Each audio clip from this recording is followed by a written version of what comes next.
All right, good morning, everyone. Welcome to the annual PJTC Men's Veterans Day event.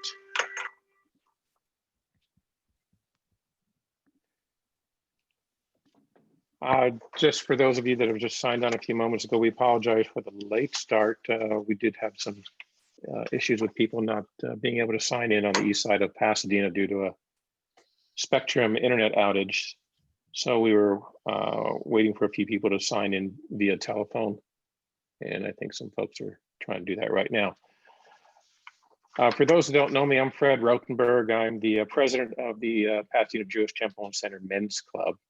And I'd like to welcome all of you to our, I believe it's our 5th or 6th annual event. Each year we make a significant effort to honor the men and women who have served in our countries and other countries' military. Many of our honorees are on the Zoom chat today. Many couldn't make it, sadly, because they have passed away. For those that are present and those that have passed, we thank you and your families for the sacrifices that you have made in the service to your countries. In addition to the PJTC Men's Club, this year the Men's Club has invited the Jewish Federation of the Greater San Gabriel and Pomona Valley to co-host the event. And at this time, I'd like to introduce and welcome the Executive Director, Jason Moss. Jason. Good morning, everyone. And I just wanted to express our appreciation, Fred, to you and the PJTC Men's Club for inviting the Jewish Federation to co-host this very important event. Not only is memory important, but also recognizing those who make sacrifices. And Jews, wherever we have lived, have always gotten involved in the countries that we've lived in, including serving in the military, and seen it in many ways as a civic duty and responsibility. And in that, we've always had to face kind of two fronts, internally and externally. And so for those of you that have served, the Jewish community expresses our utmost appreciation. It's an important understanding to recognize that. And we really do, on behalf of the entire Jewish community, want to express our appreciation. The military has always been an important part of ensuring freedom, safety, and liberty for so many people. And so again, on behalf of the Jewish Federation, thank you for allowing us to participate. And once again, thank you to our veterans as well as their families, because it's not only the individuals that have sacrificed, but also the families have as well. So I'm looking forward to a wonderful event. Thanks, Jason. Before we get much further, let me just thank the team that put this together. Our Vice President of Programs, Jack Singer, and the co-chair for this event is Ira Blitz. Jason, of course, and I want to thank our Zoom coordinator, Abby Schlecht. With that, I'd like to introduce Rabbi Carrier from the Pasadena Jewish Temple and Center to present an invocation. Rabbi. Thank you, Fred, and thank you, Ira and Jack, and everybody who's organized this event. Thank you for Jason for representing our Jewish community and our speaker today. Today, we're gathered to honor and to better understand two institutions that have the distinction of being the most and the least trusted institutions in our country, one being our military and those who have served America through it, and our political system. Now, how these two entities relate to each other, that is a strong volunteer military and a democratically accountable civilian leadership, is part of the genius of the ongoing American experiment. And while we have not always been blessed with a lifetime of perfect peace, I believe that this relationship has kept us at peace to the extent possible and has helped us keep the peace worldwide as we are responsible. The sages of our tradition have always prayed for and counseled peace, but have never denigrated the soldier serving his city. And while Pirkei Avot counsels us to avoid seeking domination of others and to be wary of politicians, nonetheless, we should always pray for the health and integrity of our government, for without its guidance and protection, we would be swallowed by chaos. My teacher, Rabbi Brad Hirschfield, says that America is the best, most free, and most peaceful place to be a religious person, or at least a person of religious minority, no matter how religious you see yourself. This is because of the genius system of politics that defends the border between church and state, and because of the honor and courage of all those who defend our Constitution, often at high cost and sometimes with ultimate consequence. In honoring our veterans today, we pray that those who serve now are blessed with strength, that those who have served, such as our own Rabbi Emeritus Gil Collin and others at PJTC and beyond, are blessed with comfort and due honor. And those who lead them, whether in a military or civilian capacity, are blessed with wisdom and compassion. And let us say, Amen. Amen. Thank you, Rabbi. At this time, we would like to, you're welcome to stand, but we are going to be playing the national anthem for both the United States of America as well as for the country of Israel.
All right, for those that didn't recognize, the Haktikva was performed by John and Sarah Wise. John is a past president of PJTC. He's a current board member on the PJTC Men's Club, and his wife, Sarah, is a professional flautist, I would say.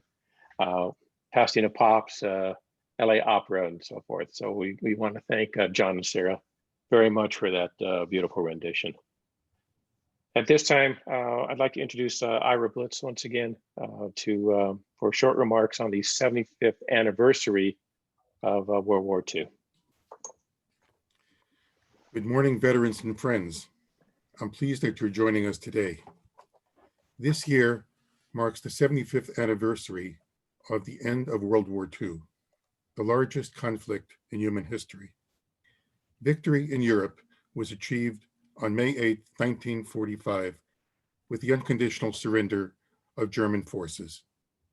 VJ Day was achieved on August 15, 1945, with the unconditional surrender of Japan. There was tumultuous joy throughout the country and the free world to mark those occasions.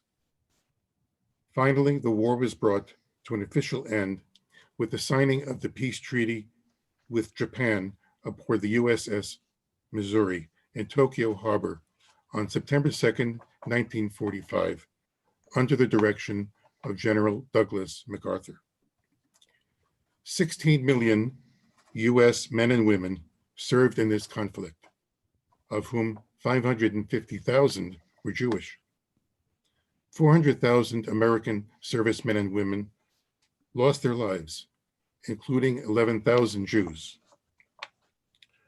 This year, there have been ceremonies in both Washington, D.C. at the World War II Memorial and in New Orleans at the National World War II Museum to commemorate this occasion. After the war, the soldiers started to come home to pick up their lives where they had left off before the war. They were to marry new wives, have kids, buy houses, start new jobs. It was expected that they would forget the war, but this was not to be. They did indeed come home, but the war came home with them. It came home in their wounds, their memories, their daily lives, and in their nightmares. They had witnessed things no one should have to see. These experiences were to affect the rest of their lives. Those who are still with us are now in their 90s, and we pay homage to them on this occasion. We honor them and remember those no longer with us on this day when we are here to honor all veterans who have served their country and put themselves in harm's way. All of you veterans are to be thanked for your bravery, dedication, and hard work. You have made sacrifices in the name of freedom and democracy, which is the very foundation of Veterans Day. To give proper recognition, Jack Singer will have the honor of giving the roll call of the veterans in our community.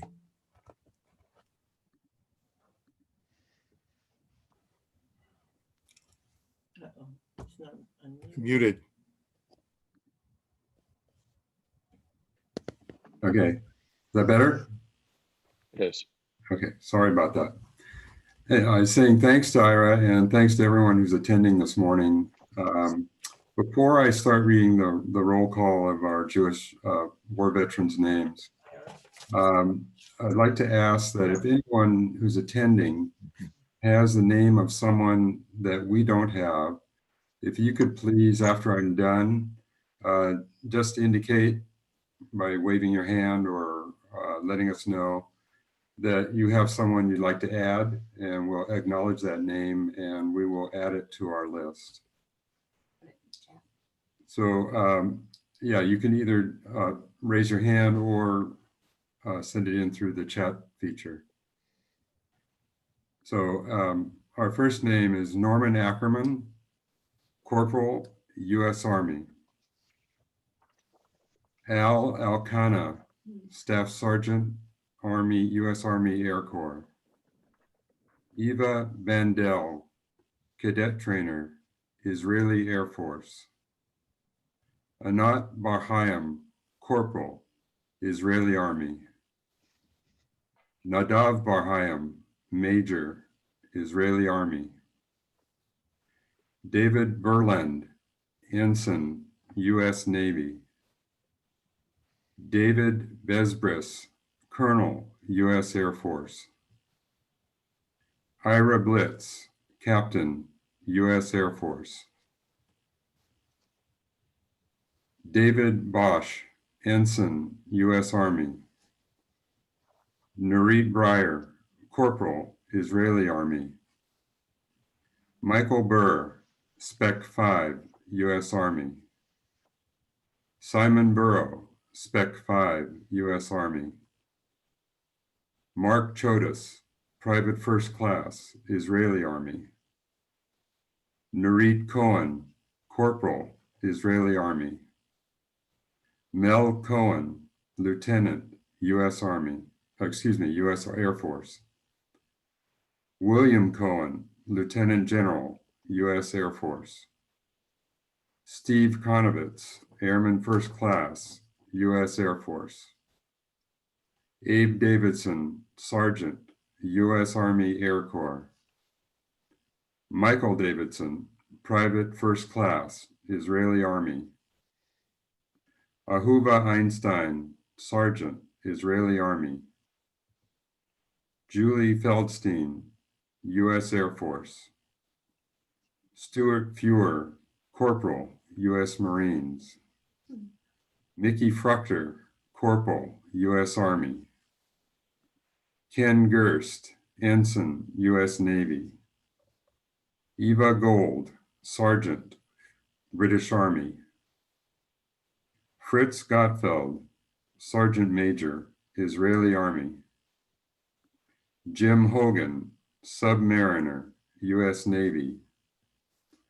Leonard Holan, Sergeant, U.S. Army. Benjamin Jones, U.S. Army, awarded Purple Heart. Marshall Katz, U.S. Army. Michael Kleckner, Petty Officer 2nd, U.S. Navy. Gil Collin, Lieutenant Colonel, U.S. Air Force. Alan Lackman, Lieutenant Colonel, U.S. Army. Jeff Landau, Spec 5, U.S. Army. Howard Landau, Spec 4, U.S. Army.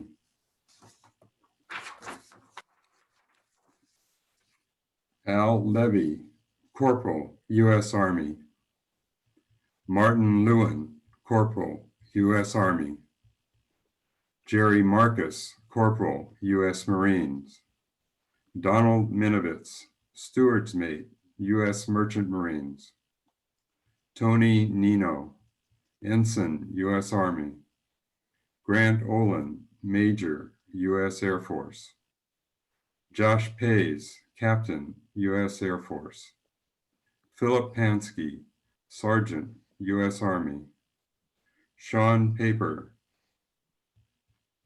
U.S. Navy.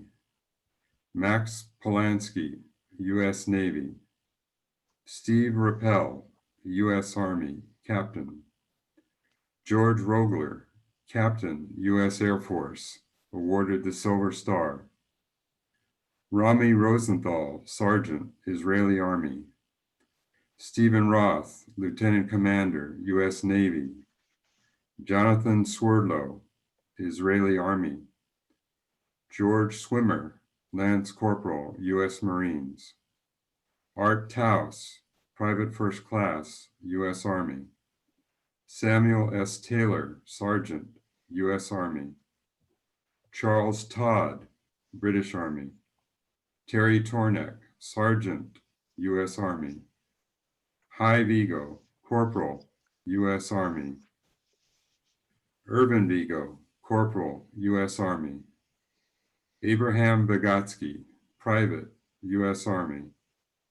Phil Wise, Seaman Second Class, U.S. Navy. Maury Weiss, Private, Israeli Army. Alan Whitman, Sergeant, U.S. Army. Edward Zager, Second Lieutenant, U.S. Army. Jin Zenner, Sergeant, U.S. Army. So that's the list that we have. If anyone has a name and information of a Jewish veteran, if you could send it in now, we will acknowledge that person. If you send it to us later, we will include them in our list, and they will be part of the roll call for next year. Bud Slocky, you have somebody? Nathan Glazer, Sergeant, U.S. Air Force, Purple Heart recipient. Thank you. If you could, Jason? Yeah, George Moss, U.S. Army, and Al Richards, U.S. Army. Thank you. Addie, Dolphy Gruenfeld, British Army, and the Israeli Army.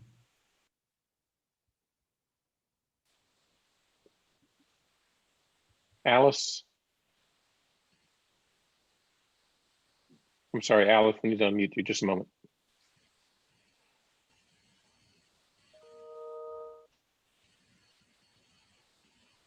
Alice, just a moment. Abby, could you unmute Alice Schulman, please? I'm not able to.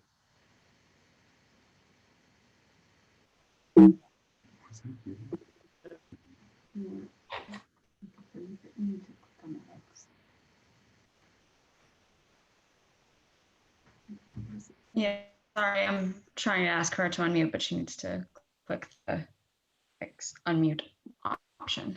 All right, thank you. All right, Alice, try to unmute yourself if you could.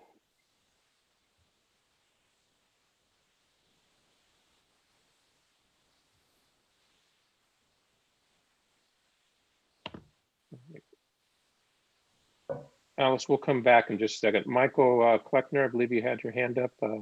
Yes. I believe Lieutenant Zinger was in the Air Force. Okay, we'll Okay. make that correction. Thank you. Well, it's my recollection, but you might want to double check. Okay, we'll verify. Thank you very much. There was a pilot that was killed in Vietnam.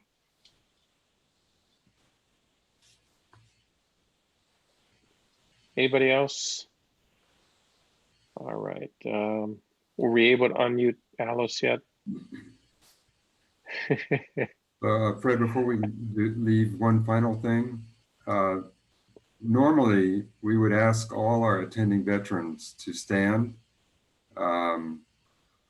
If we want to do that here, or if maybe any veteran can wave their hand to acknowledge that they're attending.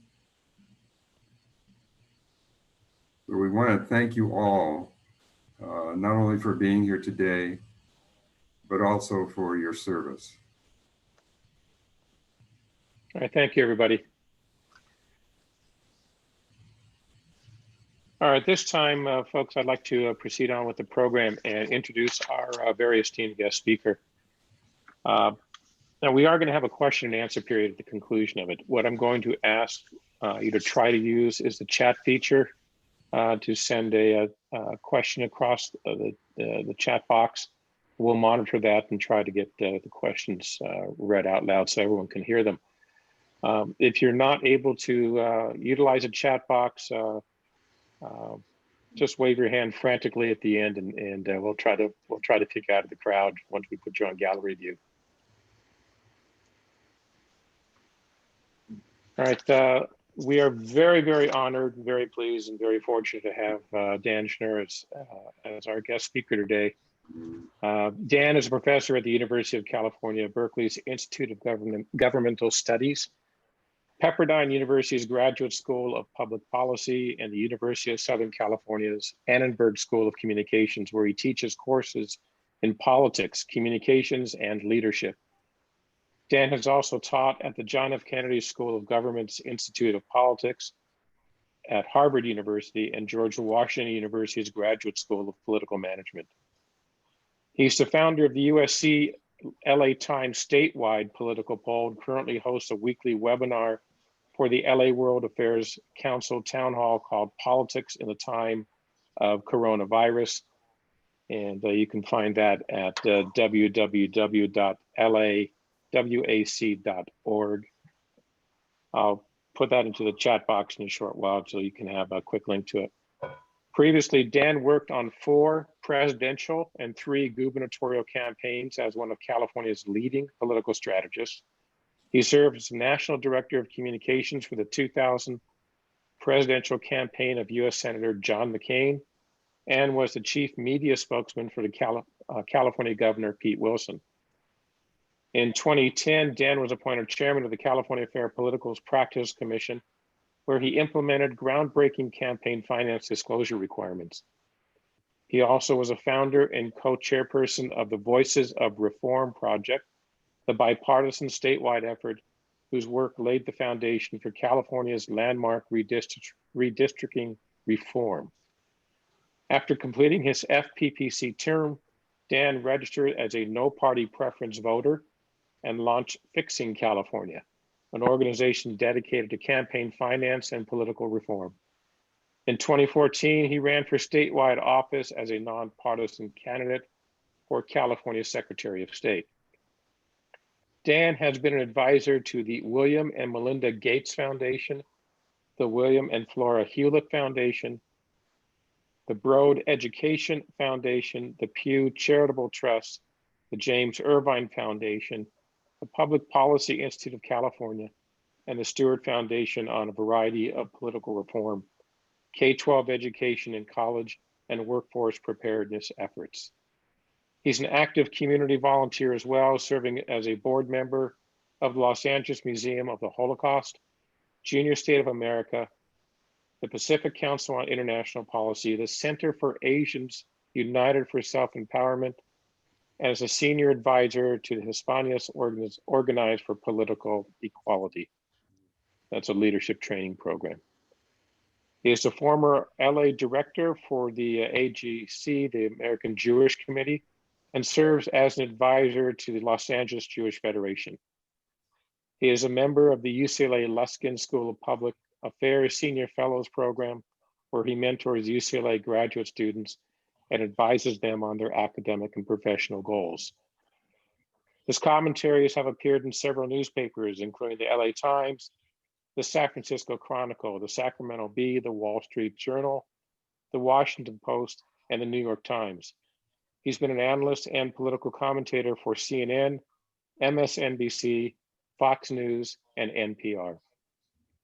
He's a graduate of American University in Washington, D.C., and he and his wife, Cecilia Oblak, an international communications consultant and former deputy mayor of Los Angeles, live in Los Angeles.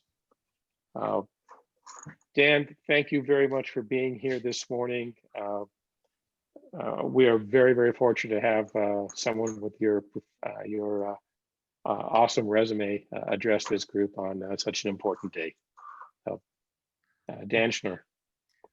Well, Fred, thank you so much for having me. And thank you so much to all of you for allowing me to join you on this important day of remembrance. Before I became a no party preference or an independent voter here in California, I served, as Fred mentioned, as the communications director for United States Senator John McCain's presidential campaign in the year 2000. And I remember on one of my first days on the campaign, about 21 years ago now, we were rushing through the airport in order to make a flight that was just getting ready to leave. And I really wasn't sure if we were going to make it or not. And I looked next to me and I realized that the senator was no longer there. And what he had done is he had stopped and he was talking to a couple of young servicemen and servicewomen who he had seen as we were rushing through the airport. And we made the plane by the skin of our teeth. And once I calmed down a little bit, he told me, he said, Danny, listen, whenever you meet a woman or a man who has served our country and our military, you thank them for their service, no matter what.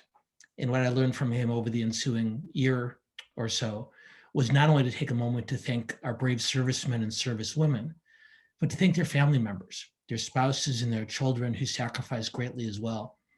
So thanks so much to all of you who sacrificed on behalf of your country, this country or any other. I'm grateful to you. And again, I'm flattered to be with you here today.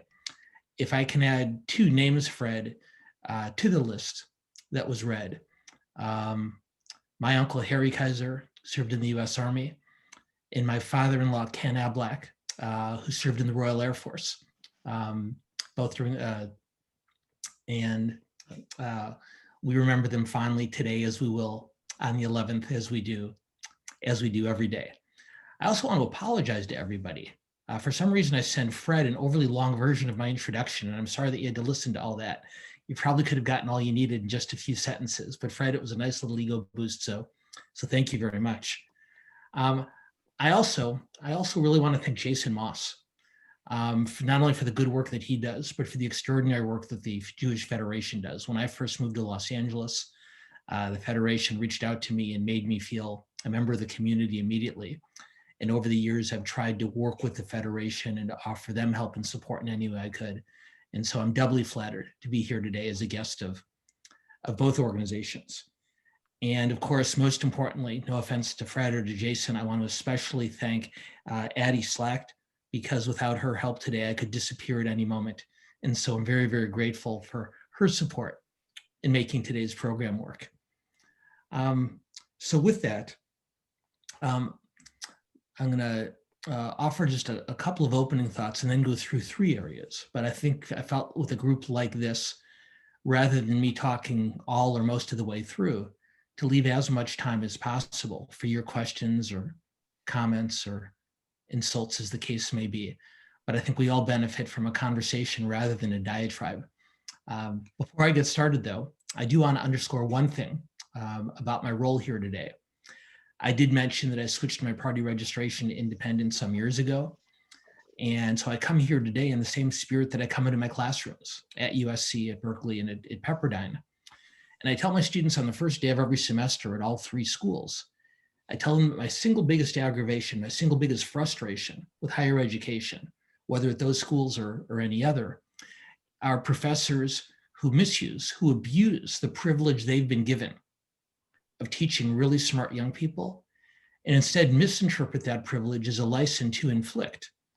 And I choose the word inflict very advisedly, to inflict their own ideology on their students from the left or from the right. What I tell my students on the first day of class is I said, I have enough respect for you that I'm not here this semester to tell you what to think. But if I do my job right, and if you do your job right as well, maybe I can help you a little bit consider how to think about the issues of the day, about the candidates, and to make your own decisions, and whether they agree with mine or not is irrelevant. The most important thing is for you to make those decisions for your own. Now, inevitably what happens is a young person says, well, don't you have opinions on these things? And I said, well, you bet I do, but not in the classroom. If you want to know what I think about the candidates and about the issues, come to my office hours. Or back when such a thing was allowed, I'd say, take me to coffee or to lunch. I can be bribed. And then right after the midterm every semester, I would hand out the grade for food matrix so they could see more clearly what that bribery scheme would look like. They take me to Starbucks, and they're going from a B to a B+. They take me out for steak or lobster, and they're going to graduate school. So it's a pretty good transaction for everybody involved. And I am kidding, of course, for anyone who is a child or grandchild at one of those 3 schools. I don't really do that. But I tell you that story to make sure you understand I come here today not to advocate for a candidate or a cause or a party, but rather to offer some analysis and hopefully to provoke an interesting conversation in which most, if not all of us, can participate. So I'm going to address 3 areas today before we make this a conversation. One, I'll talk about what happened on Tuesday. Second, to talk about the path forward from today. And then third, perhaps time permitting, to talk a little bit more broadly about what we learned this year about the voters, about the electorate, about the country, and about ourselves. So let's start with what happened. For most, not all of us, but most of us expected an election day that would not be nearly as close a set of results as ultimately seems to have ended up being the case. And so the questions exist. Number one, how did Biden win, which now appears to be almost certain, and I'll apologize for those of you who have not yet come to that conclusion. How did he win? How did Trump come up short? And how did he make it a much closer race than many people had anticipated? And then finally, what happened down ticket? And why were those results somewhat differently than what many people had expected? So at the presidential level, I'll offer you this. Incumbents don't generally lose re-election in American politics. In fact, Donald Trump, should these current results hold, will be only the 4th elected American president to lose a re-election campaign in the last century. The previous 4 going backward were George H.W. Bush in 1992, Jimmy Carter in 1980, and Herbert Hoover in 1932. And the one thing that all 4 of those men had in common is that they were holding the office of president at a time in which the US economy was in very, very deep disarray. And we will never know It's a fascinating parlor game to play for some, I suppose. What might have happened this week had the pandemic, had the coronavirus not reached our shores, or had our country addressed it in a more aggressive manner? But it seems fairly clear to me, at the risk of oversimplifying what many in my field tend to try to overcomplicate for our own gain, is a pretty straightforward thing that happened at a time when the American people were suffering, just as they had 3 times before in the last 100 years. They turned out an incumbent because they either they themselves or people they knew or cared about were suffering. In this case, maybe not only just economically, but in terms of their health and perhaps even their lives. And we should talk for a moment about the pandemic. The number of voters in this country, just under a quarter, who ranked the coronavirus, according to exit polls, as the most important issue in this campaign, voted for Joe Biden by an overwhelming margin. More than 80% of voters who said that the coronavirus was the most important issue to them voted for Biden. Those who said that the economy and or law and order issues were the most important voted for Trump in almost as great numbers. And so, given that even during a time of very deep recession, those voters who prioritized the economy still voted for Trump in very large majorities, suggests to me that without a pandemic-driven recession, that Tuesday's results, or this week's results, I should say more accurately, could have been far different. The one other thing I'll note on this, and this has to do with the margin in the race, both the fact that Trump made the campaign closer than most public opinion polls had suggested, and that Democrats did not make the gains in Senate and House races that many polls and many observers have objected, I think also is a fairly simple equation as well. For 5 years now, Donald Trump has approached his political fortunes in a very unique way in modern American politics. What I learned coming up in politics a long, long time ago, in a galaxy far, far away, what I learned is that successful candidates in either party win by doing 2 things simultaneously. Number one, they win by motivating their most loyal supporters, by turning out their base. Number 2, they win by persuading undecided voters or swing voters in the middle of the political spectrum. And over the last couple of decades, over the last generation, American politics has shifted long before Trump. And what we've seen over the years is savvy candidates and their advisors in both parties spending less and less time talking to those swing voters in the middle, trying to persuade them, and more time and more effort and more of their resources trying to motivate their most loyal supporters, trying to excite and inspire them to turn out in the largest numbers possible. Should you care to, we could talk later about why that is. But Donald Trump didn't invent this trend, but he took it to previously unachieved levels. Donald Trump, for 5 years, hasn't spent most of his time trying to motivate his most loyal supporters. He spent all of his time trying to motivate his most loyal supporters. And that's how he won in 2016. He believed, and his advisors believed, I think with some accuracy, that was not only his best, but perhaps his only chance for re-election this year. I think one of the reasons the margins were so close is because they did it successfully. Not quite successfully enough, as it turns out, but white working class voters around the country turned out for Donald Trump in unprecedented numbers. And while ultimately he came up just short for reasons we can discuss later as well, his success in focusing on those voters and motivating them brought him much closer to a second term in office than, again, many would have expected. He did increase his support to some degree in key states among Latino and African American voters, and we can talk more about that as well. But for the most part, this election was closer than many of us thought it was going to be for a simple reason. Because Donald Trump did a better job than most of us thought at turning out those voters who have been most loyal to him over the last 5 years. So what does this mean going forward? We were talking before many of you gathered. I was complimenting Fred for his extraordinary influence and patience in convincing the networks to wait to officially call the race until just the day before we would gather.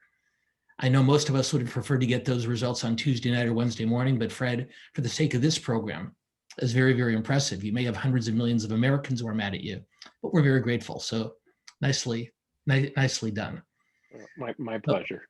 Well, just like as I said earlier, as long as you use your power for good. So, but what I think happened yesterday, both with the networks calling the race for Biden and Biden's, for all practical purposes, acceptance speech last night as president-elect, we certainly haven't reached a conclusion of this election and its aftermath. And yeah, Ira was talking about World War II earlier. I thought of a quote earlier today from the war, Winston Churchill, who after a particularly key British victory over the German troops in North Africa in 1942, Churchill said, "This is not the end. It's not even the beginning of the end. Rather," he said, "it's the end of the beginning."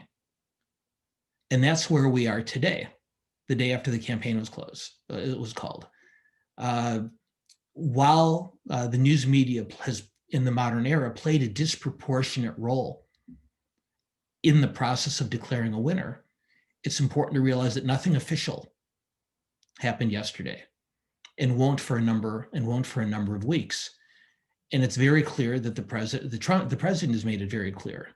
Donald Trump has made it clear he intends to fight this with every means at his disposal. It's lawsuits, that's recounts, that's veiled threats and not so veiled threats.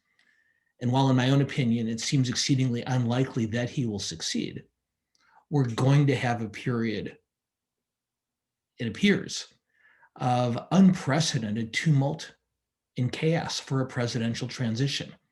Ever since John Adams gave way to Thomas Jefferson more than 200 years ago, the United States has had peaceful transitions and calm transitions, even between opposing parties.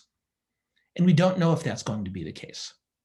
What we do know is that barring absolutely extraordinary circumstances, we do know that Joe Biden will be sworn in as president at noon on January 20th. But we may also have some difficult times in between now and January 20th. And while in the long run, I know that the Constitution and its guidelines will prevail, we should be prepared for more chaos and more tumult and more confusion over the weeks, unless or until the president accepts what appears to be his defeat. His advisors have apparently, many of his advisors have apparently told him that he has lost the election and are talking with him about how to either participate in or more likely allow a peaceful transition, or at least not interfere with it. And the core of their argument seems to be, from what I understand, is that he would not have to technically concede in order to allow that transition to take place in a traditional way, but that he would have to accept it at some level. And it seems to me the core of that argument that may be most successful is them reminding him that if he does decide, as is widely rumored, that he'll seek the presidency again in 2024, that he's much better off leaving the office now in a very defiant and dramatic way, rather than it making it seem like he's leaving in a much more sullen and resentful manner. But I decided 4 years and 6 days ago to never make predictions when they involved President Trump, for the good or the bad.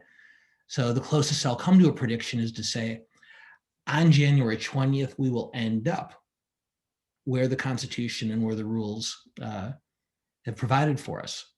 But it might be some challenging times between now and then. After January 20th, when President-elect Biden becomes President Biden, his challenges will be tremendous, if for no other reason that not only our recession, our pandemic, this racial reckoning that we've had in this country over the last several months, but one of the reasons, for perhaps the most challenging situation that the president will face is, as I said earlier, his fellow Democrats did not achieve nearly as many successes on Tuesday as he and many others had expected. And so while it's entirely possible that the Democrats could still win back control of the US Senate, given two runoff elections that'll take place in the state of Georgia in January, at which point Vice President Kamala Harris would end up spending more time in the Senate as vice president than she did as a United States Senator, breaking ties in a 50-50 Senate. But either way, Joe Biden will be the first American president since George H.W. Bush in 1989 to take office without his party in control of Congress. And he'll be the first Democratic president to take office without his party holding both the House and the Senate since the 1880s, when Grover Cleveland was first elected. And so the ability of Joe Biden and Mitch McConnell to work together, not on everything, not even on most things, but on some things, I believe more than anything else is going to chart our next president's path forward. And we can get into that in more detail as well if you like. Lastly, and then I will, I promise, step back to allow this diatribe to become a conversation, is I ask, what have we learned about ourselves this year? And what I'd offer is, given the very, very close nature of the just past election, I think we've learned that whether you happen to be a supporter or an opponent of President Donald Trump, I think a lot of people believe that his election in 2016 was somewhat of an aberration. Whether that aberration was for good or bad depends where you stand on the political spectrum. But that so many angry, frustrated voters stood up against the political establishment and so-called political elite that they turned to Donald Trump. And many of his fellow Republicans and most of the Democrats in this country believe that that was an unusual circumstance that would last for 4 years. And then, as Joe Biden said, then we could go back to normal. And what I find on one hand is discouraging, but on the other hand, a challenge which I believe this country is up to, is what this closely fought result tells me is that Donald Trump was not an aberration, that the 47% plus of Americans who voted for his reelection this week are an ongoing and sustainable force in American politics, and that we are a much more divided country than even we had suspected, and that those divisions are not going to go away simply because someone new has been elected president. And I feel as if the challenge for all of us going forward is to, number one, recognize the depths of that division, and number two, to commit ourselves to trying to find ways to mend those differences. I felt like the president-elect made a good first step toward that goal last night. I thought that former President George W. Bush, the only living Republican former president, made an important step this morning when he congratulated Joe Biden and Kamala Harris for their victories. But as someone who's worked in politics for many years, I will tell you that our elected representatives are not going to be the ones who are going to heal this breach. That's not the way they work. On both sides of the aisle, they represent what they believe their constituents' wishes are, and very rarely stray from that. If we're going to knit this country back together, it's not going to come from Washington or from Sacramento. It's going to come from each of us deciding that we're willing to recognize, as the president-elect cited last night, that someone who disagrees with me is not my enemy. He or she is an American too. And they're probably not stupid or evil. They're probably a really intelligent person who just has a different way of addressing our communities or our country's problems. I feel like America's veterans, to wrap up, are the shining example of this attitude. What we saw for years through wartime and peacetime is brave men and women being willing to put aside societal and cultural and political differences in order to work toward common goals and a common cause.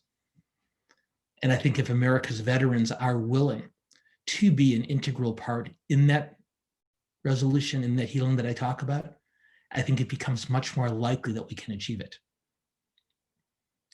The problem with being a college professor is that when you talk for long periods of time and no one leaves the room, you begin to think it's because you're interesting.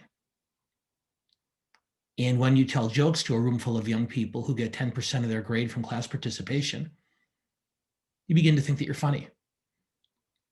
And every once in a while, I get to talk to a group of really smart people like all of you who don't get grades, who aren't graded on what I'm telling you.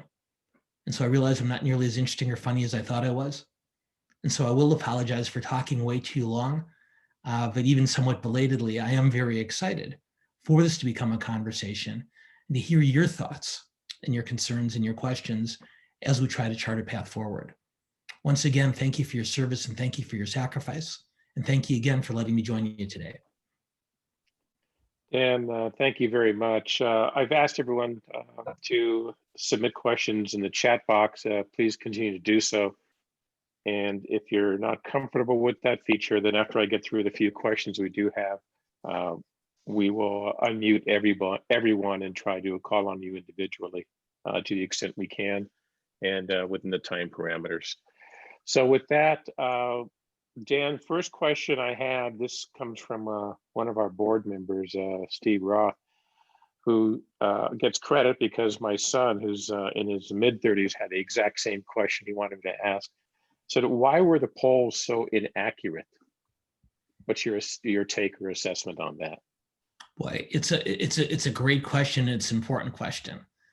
And 4 years ago, we asked the same question. And what we realized on further examination is the polls were off, but not that far off in 2016. Most polls showed Hillary Clinton winning by a few percentage points, which of course she did. Polls don't survey the Electoral College. But they were wrong in 2016 and they were wrong in 2012 as well. And they certainly missed a lot this year. And I think there's a couple reasons for that. One, as many of the pollsters have said, is there's certain subsets of the electorate that they found a difficult time to reach to do surveying. And a disproportionate number of those people who have a difficult time reaching tend to be small town and rural Americans, the working class voters I talked about earlier, who tend to make up a disproportionate amount of Trump's base. And traditional mole polling mechanisms, for any number of reasons, are less equipped to reach those voters, and that's something that they're going to have to try to figure out going forward. But if I can, Fred, both for Steve and for your son, address the question in a slightly different way aside from mechanics and techniques of polling. It seems to me, and as Fred mentioned in his very gracious introduction of me, I did found and for many years run the USC Times statewide political survey, though I'm no longer involved in it. And what I was reminded of during those years is something we tend to forget as voters, which is what public opinion polls are for. Polls aren't designed to be predictive. Pollsters aren't fortune tellers. Polls aren't done to tell us who's going to win an election before it takes place.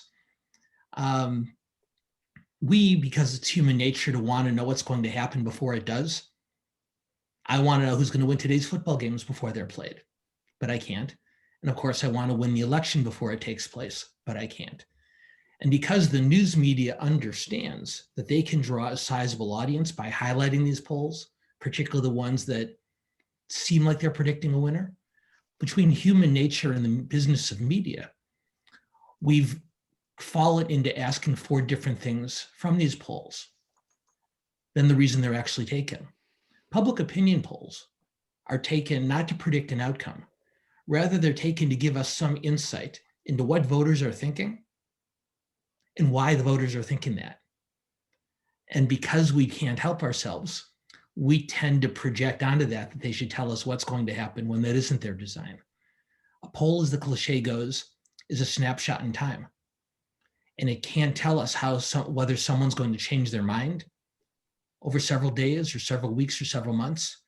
And even more difficult, a poll can't predict who's actually going to vote on election day and who's not. So the Gallup poll, which is the gold standard of public opinion research in this country and has been for almost a century, some years ago, they stopped asking horse race questions on their polls. They no longer ask, do you support candidate A or candidate B? Do you support Trump or Biden? Do you support Rottenberg or Blitz? That's an easy one. I think we'd all agree, but we'll vote on it later. It doesn't ask that. They don't ask that question anymore. They ask us what we think of the candidates, how favorably we view them, what we like and what we don't like about them. The Gallup polls ask us about the issues, what's most important to us and how we'd like to see them resolved. But they simply stopped asking the horse race questions because they couldn't figure out any other way to keep us from leaping to a conclusion that their polls were going to tell us what was going to happen in the future. And so I do think there'll be some adjustments made in the way public opinion research is done. But I think the most important adjustment that could be made is for other polling concerns to follow Gallup's example and make it more clear to us that they're not trying to predict an outcome, just give us an insight into what our fellow citizens are thinking. We have another question. We have several questions. I'm going to try to phrase a few of those in a nonpartisan way, as opposed to some of the ways they are being phrased coming through the chat. But do you feel that there was a press bias towards President Trump during his presidency? And do you feel that it was unfair? I do think there was a bias, but not for the reasons that many of the president's supporters think. I've told my classes for years, when we talk about the news media in my political communications and advocacy class, I tell them that there's an old saying by Ben Franklin. Well, I guess every statement by Ben Franklin is an old one. There were no such thing as new Ben Franklin statements. But what he said more than 2 centuries ago is he said, you never pick an ink fight with somebody who buys it by the barrel.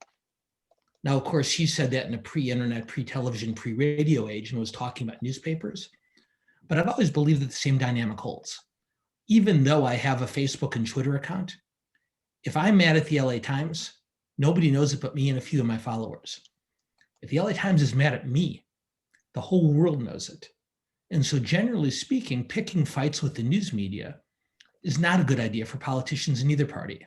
Both parties do it. Republicans talk about the liberal news media. Democrats talk about the corporate news media.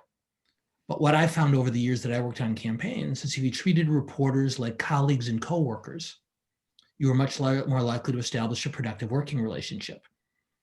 And while Trump figured out in a very smart way early on that he could use the media as a punching bag to motivate his base, going back to what I was talking about earlier, how effective he was at motivating his most loyal supporters, ultimately it turned on him. And that's not because the reporters covering him are ideologically biased. Most do a very good job of putting aside their own ideological tendencies when covering a candidate or an office holder.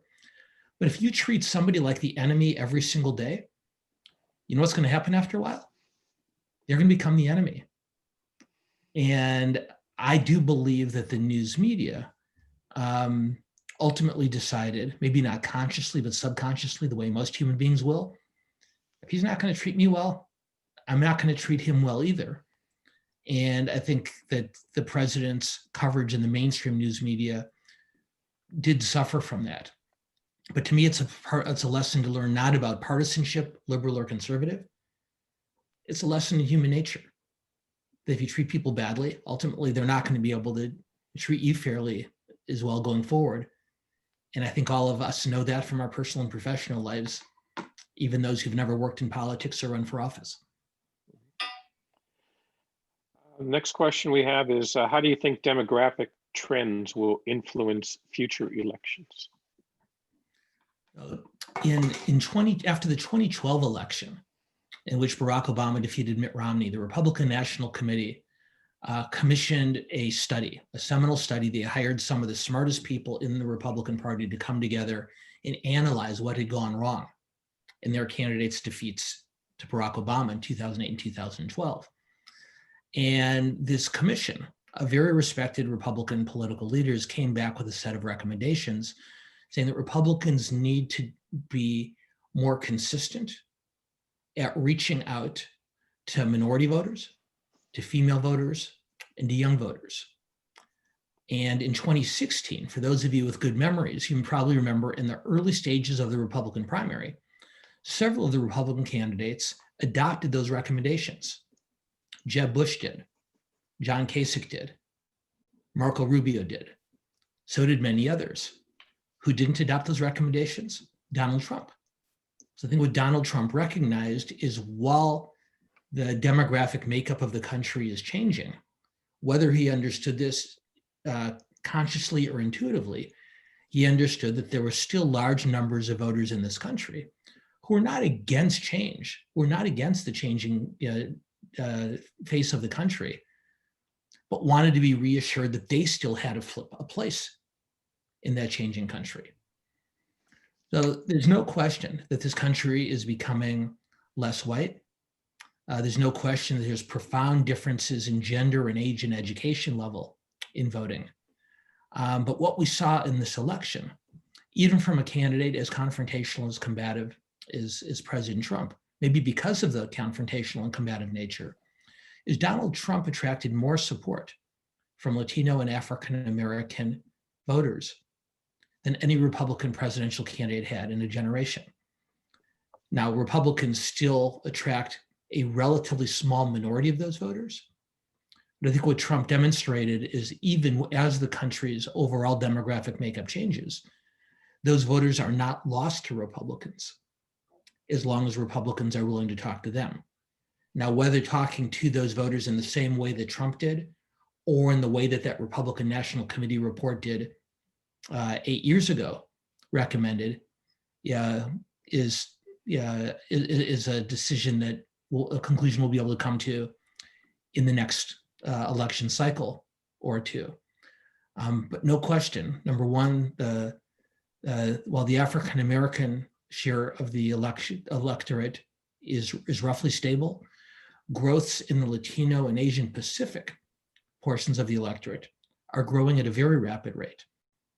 And if Republicans want to be competitive in national elections, more so than my former party has been in California, as those demographic changes have taken place, Republicans will need to figure out a way to be talk to those voters in a more meaningful way than they have to date. One other thing real quick on this. I've talked a lot about race and ethnicity, and we can talk later if you like about gender and education, which are key indicators as well. But I want to make one point about age. Younger voters, millennial and Gen Z voters in this country, are the most progressive generational portion of the electorate that we've seen in the United States since the Great Depression. These voters aged 18 to 29 lean leftward to a much greater degree than their older siblings, than their parents or their grandparents. And one thing we do know from public opinion, from political science, academic research, is that if a young person votes for one party's presidential candidates in the first 3 elections in which they vote, they are much more likely to remain a member of that party through their adult life. The most Republican cohort of the electorate right now are the younger baby boomers, those who came of age and began voting in the 1980s for Ronald Reagan and for George Bush Sr. They're still the most Republican portion of the electorate. If these millennials and Gen Z continue to lean as far left going forward as they have to date, that is a very strong built-in advantage for Democrats and a significant additional challenge for Republicans in the, not just the years, but in the decades ahead. Right, thanks. We have, staying on the demographics, any thoughts about how the Jewish vote went in this election? The Jewish vote, and there's already been a range of polling which offers conflicting information, but as near as I can tell, at a national level, the Jewish vote was not much different in 2020 than it has been for many years. Biden received a very large majority of the Jewish vote, Trump a smaller minority. What is interesting is in a couple of key swing states, particularly in Florida and particularly in Pennsylvania, Trump did much better with Jewish voters than Republicans have historically. Polling that I've seen shows that Trump achieved roughly 40% of the Jewish vote in the state of Florida and somewhere in the 30s in the state of Pennsylvania. So that's still not a majority or all that close to it. But it does seem, given the broader demographic makeup of those states, that Trump did better than most Republican candidates with older Jewish voters. We learned a long time ago that American Jewish voters, for almost 20 years now, no longer make Israel their strongest voting predictor. We know that domestic policy issues drive the overwhelming majority of Jewish voters to a much greater degree than international issues, including Israel in the Middle East. And if you accept that premise, as I do, then what we also know about older voters, those age 60 plus, is they tend to prioritize public safety and criminal justice issues to a greater degree than younger voters. And I do believe that one of the reasons that the Democrats did not make more gains in the House and Senate, and one of the reasons that the presidential election was so close, is that a decent number of voters, particularly older voters and particularly voters in the suburbs, were somewhat conflicted on criminal justice and police issues. And while Trump did not win a majority of voters who voted on that issue, I think he did win some back. Many voters who originally were very supportive of the protest last spring and summer became much more conflicted about them as the months passed. And so I think older Jewish voters, just like older voters of other racial and ethnic and religious backgrounds, may have given more support for Trump because of the debate over law enforcement and public safety. But the bottom line is American Jews vote overwhelmingly Democratic. They have for many, many years, and that's not going to change, in my opinion, at least in the near future. Although finally, it is worth noting that certain subsets of the Jewish vote, Orthodox Jews, Sephardic Jews, and Jews who have immigrated here from Israel, tended to be much more likely to vote for Trump and much more likely to vote Republican than Ashkenazic Jews and Jews who were born in this country. What's the issue between the Ashkenazi and the Sephardic? I understand the more Orthodox, but what's the differentiation there? This is my guess, and it's just a guess. One of the really neat things I get to do, one of the best things I get to do at USC is I've served as the faculty advisor for Trojans for Israel, or USC Students for Israel for many years. And I'll offer this, not as a good or a bad thing, just as an observation. 8 of the last 10 student presidents of that organization have been of Persian descent. And my own theory on this, and it is just a guess, I've talked to leaders in the Iranian Jewish community and other Sephardic Jewish community leaders. My theory is this, that if you are a Jew of Iranian descent, the seminal experience in your life took place in the 1970s, when the Ayatollah came to power in Iran and many Jews were forced to flee. For an Ashkenazic Jew, that same seminal experience took place in the 1940s, which means for a Jew of European descent, that extraordinary, horrific event is one generation further removed than it is for Jews whose parents or grandparents immigrated from Iran. And so I think that means that Sephardic Jews, not all, but many, tend to put a higher priority on issues relating to Israel and the Middle East than Ashkenazic Jews do, simply because the memories are a little bit fresher. It's different. It's one thing to hear about a harrowing experience from a parent or grandparent than it is to be told about it from a generation or two that preceded. All right, the next question, I'm actually going to combine a couple of questions because they're dealing with personalities. The first part of the question deals with what the chance of Speaker Pelosi getting reelected into that position.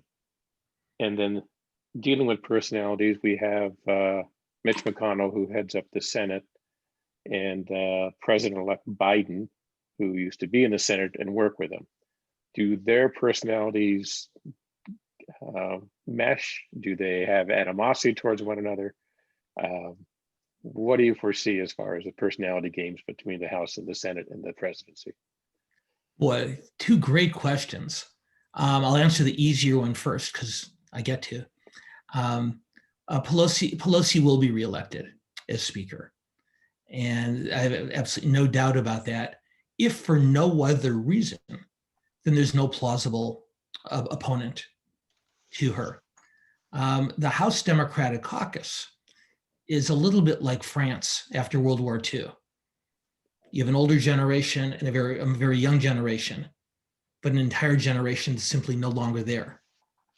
And if you look at the generation that was coming up in the leadership after Pelosi and Steny Hoyer and Jim Clyburn and the other current leaders of the Democratic Caucus, most of them gave up and left. Javier Becerra came back here to California to be Attorney General. Chris Van Hollen from Maryland decided to run for Senate. Rahm Emanuel from Illinois went back and ran for mayor of Chicago. Because Pelosi and her generation maintained their leadership positions for such a long time, the generation that would normally be positioned to take over just simply isn't there. And my guess is it's going to be another 2 years before the leaders of that third generation are prepared to take over. Pelosi has certainly achieved some extraordinary victories. I don't offer that as the previous assessment as a criticism of her. And a lot of the reason she'll stay is out of appreciation for that. But even more than her strengths and successes over the years, she's secure there for as long as she wants to be, which I suspect is not that much longer, because there is a generation behind her that's not there anymore. And that third generation is still sort of gaining its sea legs on Capitol Hill. As far as McConnell and Biden, so here's what we know. We know they don't like each other. So don't expect President Biden and Senate Leader McConnell to go on long weekend camping trips together in the near future or in the far future. And it is worth noting that even if the Democrats do win those two runoff elections in Georgia, a 50-50 split allows them to elect Charles Schumer as majority leader. It doesn't guarantee much else, because neither caucus, certainly not the Democratic Senate caucus, is monolithic. And there are some much more conservative members of that caucus, Joe Manchin in West Virginia, Kyrsten Sinema in Arizona, John Tester in Montana, who will be reluctant to vote for bills that more progressive members of the party want. So that makes McConnell certainly more if he's majority leader, but either way, Mitch McConnell is going to be one of the most important people in the country for the next 2 years. But I am somewhat optimistic, and I'll tell you why, because even though the two of them don't like each other personally, Biden and McConnell, if you remember back during the Obama administration, time after time after time, when President Obama and Speaker Boehner or Speaker Ryan weren't able to come to agreement on important issues, Vice President Biden and Senator McConnell would disappear into a back room and work out a deal. It was much to the consternation of the respective bases of their parties. Conservative Republicans and progressive Democrats would inevitably be furious, invariably be furious about this. But McConnell and Biden, if for no other reason than both of them have served long enough to remember that there was a time when Congress, as bitterly partisan as it could be, could also put aside those partisan differences when absolutely necessary. McConnell and Biden simply have the muscle memory from the earlier portions of their careers to work together when they decide it's important. So McConnell did something really interesting this week. And for those of you who didn't see it, it's worth taking a moment on. So for months, as all of you know, McConnell has completely ignored the COVID relief negotiations between Nancy Pelosi and the White House. On Wednesday, the day after the election, McConnell held a news conference, and there are two things worth noting about that news conference. Number one, he didn't look particularly unhappy about the likely outcome of the election. Mitch McConnell doesn't smile, but he seemed to come pretty close to it. Second, After months of ignoring those COVID relief negotiations, McConnell said, we need to act on a COVID relief package during the lame duck. Now, is it going to be the COVID package that most Democrats want? No.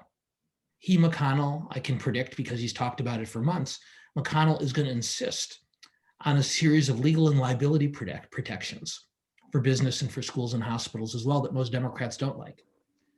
But I think President Biden will ask himself and the Democratic leaders in Congress, is it worth giving McConnell those liability protections that he wants in exchange for hundreds of billions of dollars for state and local government? If the answer is yes, that's the way government is supposed to work. So McConnell and Biden won't agree on everything. They won't agree on most things. But if they agree on some things, I really do think there is potential for them to move forward in a productive way. Thank you.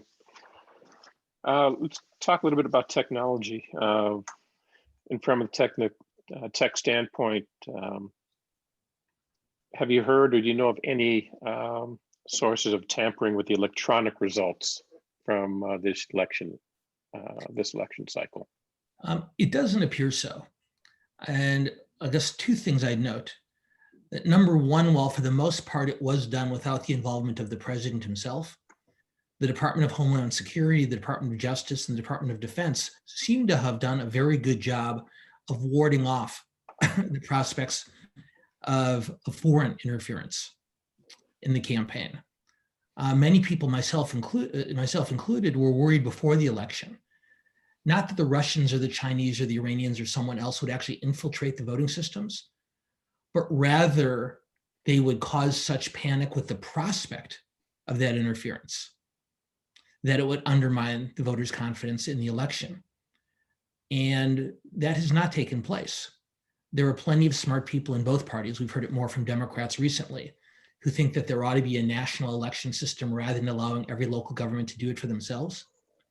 But if you think about it, leaving election administration at the local level actually provides a pretty impressive degree of protection for technological interference. Because it would be one thing to hack a national election system, but to hack thousands or tens of thousands of local and county systems is going to be a lot tougher. And while I'm not an expert enough in the field to say this with absolute confidence, I think it is worth noting that at least to date, the complaints, legal and otherwise, that the president's allies have filed have generally been about the rules of voting and about the rules of vote counting and observing. I haven't seen any serious allegation about technological based interference. And if those who don't think that the current results are accurate are focusing on voting rules and vote counting, it seems to me that they don't see any evidence of that technological interference either. All right, and we're going to get to close to the end of our time period, but I've got a couple more questions. Mail-in ballots were certainly in the news. Are they going to expand throughout the 50 states? Are they going to have limitations placed upon them? What's your thought? Okay, I think when COVID is finally receded, and we talk about our lives going back to normal, I think it's important to remember, not just in politics, but more broadly, our lives are going to go back to a different normal than the one that we were experiencing in February of this year. I don't know about all of you, but I'm spending most of my life on Zoom these days, which was not the case 9 months ago. And I've already heard from people in the travel and hotel industry that the business travel industry will never recover. Even when COVID is a distant, unpleasant memory, a large portion of our country's business people have learned that they can conduct meetings on a screen rather than flying to another part of the country, another part of the world in order to conduct that meeting. So that's not going to change. After the pandemic in 1918, there was a long held social tradition in our country that if you went over to someone's house for dinner pre-1918 in this country, it was considered not just polite, but commonly accepted. It was both polite and commonly accepted that everyone, hosts and guests alike, would drink out of the same cup. That was the etiquette in 1918 before the Spanish influenza epidemic. After the epidemic went away, as all of you know, we didn't go back to drinking out of the same cup. That was an adjustment that we made. So this is all a long way of saying, Fred, that our politics isn't going to return to what it was in February of 2020 either. And I suspect that mail voting and early voting is going to continue to expand nationally, the way that it has in California and Colorado and Oregon and in other states around the country. It won't be quite as omnipresent as it was this year, but we're never going back to a pre-COVID voting system. I think too many Americans have decided that the convenience of voting by mail or early voting is too helpful to give up. All right, well, we'll have to revisit that when it comes time for a Shabbat Kiddush Cup, I guess. The we've got one last inquiry, and then I don't see any more in the chat, so I can open it up for show of hands, see if they have any other personal questions, but we do need to wrap it up shortly. The last question is, how do you feel the Biden administration will, their support for Israel? Is that going to be any greater, any less than President Trump's, or what do you foresee in that? So what we know is that Joe Biden believes is that foreign policy is based on personal relationships. And there's a famous story of Vice President Biden telling Bibi Netanyahu, said, Bibi, we don't agree on a lot of things, but you're my friend and we can still work together. And so here's what I suspect. First of all, I don't believe the Middle East is going to be a priority for the Biden administration for his first year in office, unless something extraordinarily unforeseen happens, just because the bandwidth doesn't exist for it. There's too many other raging fires in this country and around the world for it to get the kind of attention right away that it'll ultimately receive. What I'd say, to be brief about it, Fred, is he won't be as unilateral as Trump, but I think he will be a more consistent supporter than Obama. And I don't take sides on this, Republican or Democrat, I'm an independent. But while Trump has gone all in with a Likud-led government in Israel, I think there's there's feelings in both parties that there were times when President Obama was not as supportive as an American president could or should be. And I suspect Biden will end up being somewhere in between the two. His emphasis on personal relationships will help him both with Netanyahu and his successors. But I don't think you'll see, look, the embassy is not going to move back to Tel Aviv. I suspect the Abraham Accords are going to continue to move forward and continue to expand. But Biden has indicated that he wants to reinstate the Iran nuclear agreement. All in all, somewhere in between. If you liked Trump, you'll be a little bit disappointed. If you like Obama's approach, you'll be a little bit disappointed. I think of Biden's approach is somewhere in between the 40-yard lines. I see we are coming up towards the end. Folks, I am going to send in the chat once again Dan's link for the LA World Affairs Council Town Hall entitled Politics in the Time of Coronavirus. You should all have received it by now, so please jot it down and take a look at it. And we might have time for one question if anyone, or one or two questions. I'll just flag down whoever puts their hand up first, as quick as I can move my my gallery view. All right. I have one hand, and that is from Edie. Edie, you're going to need to unmute yourself. And there we go. I sent in a question but I didn't get it yet because it was a little late. My question was, what do you think Biden will do about the Supreme Court? Will he consider adding to it? If so, he's got the Senate to deal with. I think it was a very difficult question for Joe Biden as of Tuesday. for at least for the next 2 years, it's an irrelevant question.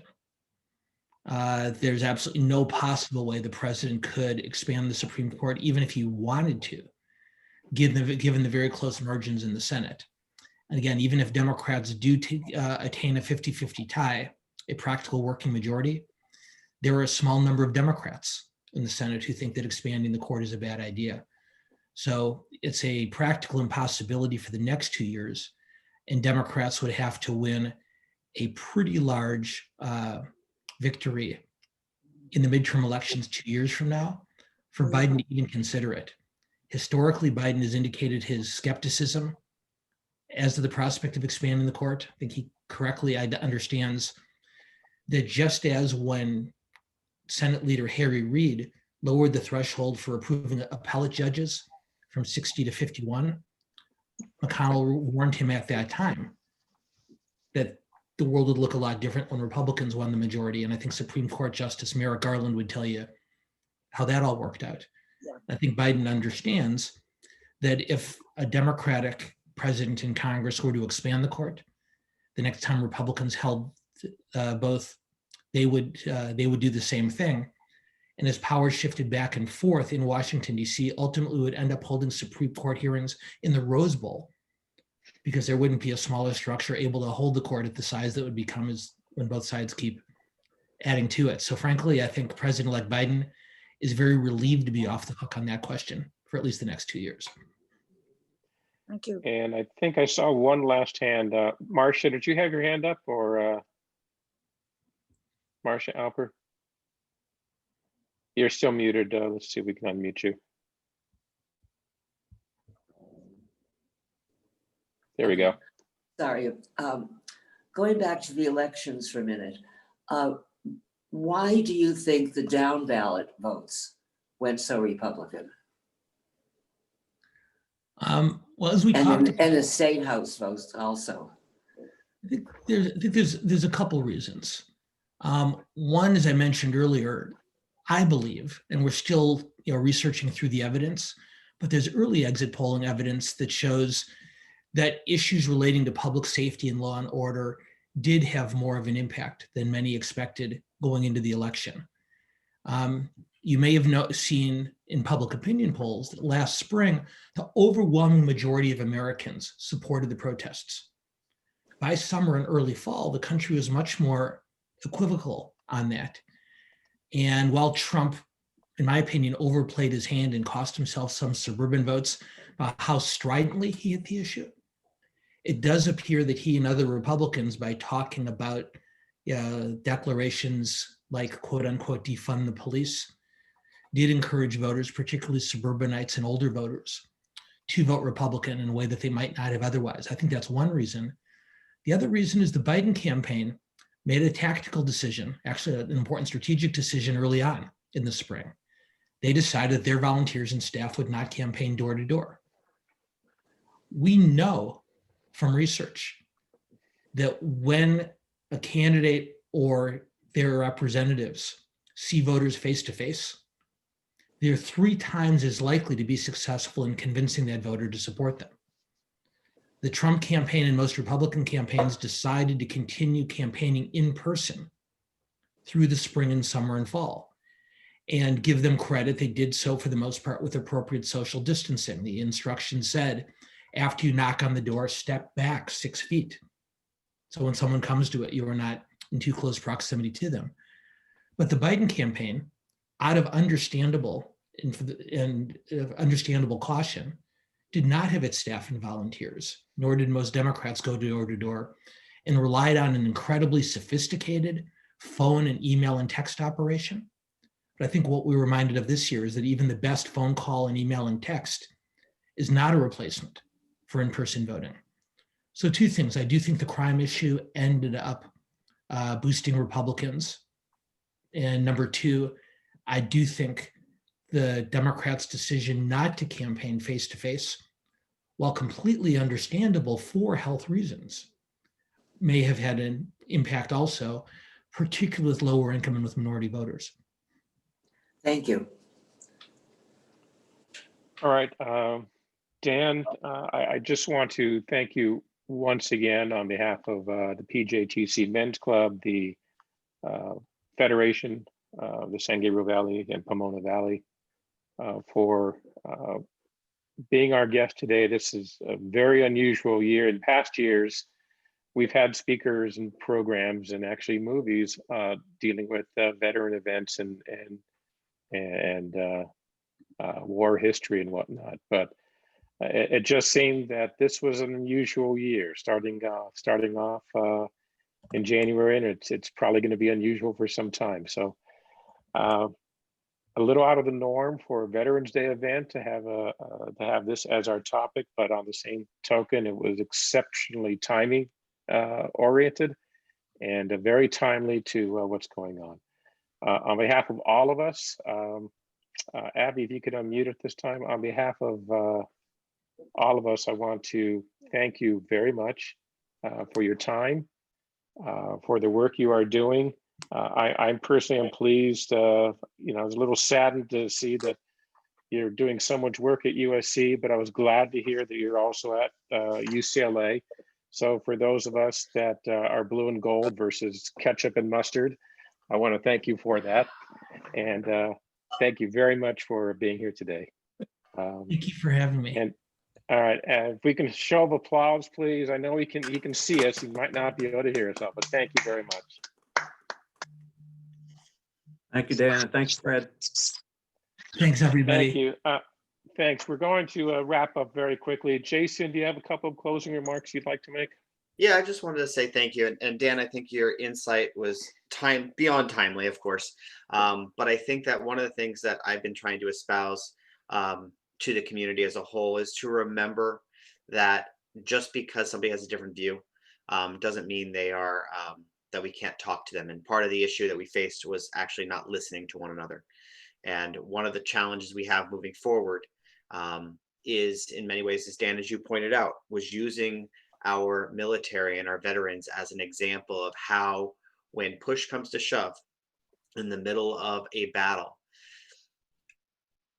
personal views went away and actually everyone rallied around the flag, and the importance of that for all of us moving forward. So again, thank you to PJTC Men's Club for inviting Federation to co-host this event.